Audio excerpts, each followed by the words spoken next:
But he doesn't want to challenge the detective directly and risk losing her approval. Hence he throws out a weak little display of passive aggression to see if she'll pick up on the hint, but it of course gets ignored. She will simply continue pressing with an unsympathetic tone which will cause David to revert back to appeasement. He will then begin recounting the horrific circumstances under which he supposedly found Shanti. And as this unfolds, you will see a glaring disparity in David's emotional presentation.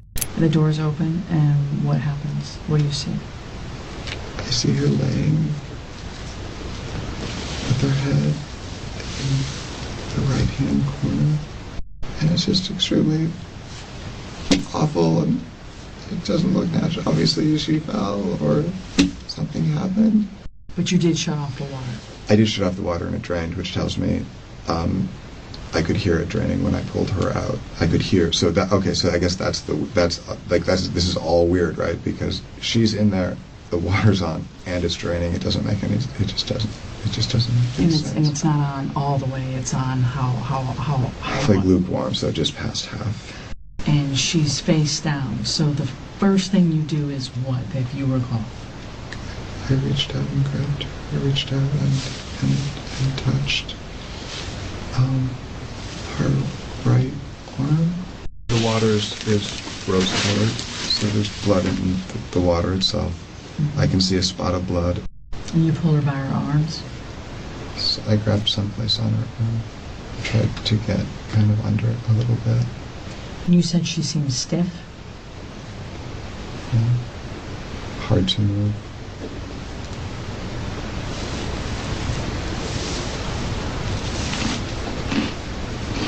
There's something so incredibly unnerving in the sound of the casual crunching of his snack as he recounts in precise detail the limp and lifeless body of his wife, so we'll spare you the rest of it. I had to pull her and turn her a couple of times. Then she felt cold. You asked how she felt. She felt cold. She felt cold. I grabbed the, You grabbed the what? We had, when we did the bedding, we took the mattress cover off to wash it. The detective asks David to draw a map for the purpose of illustrating the timeline of his movements. She will now shift the line of questioning and begin to gradually intensify the pressure. When was the last time the two of you argued?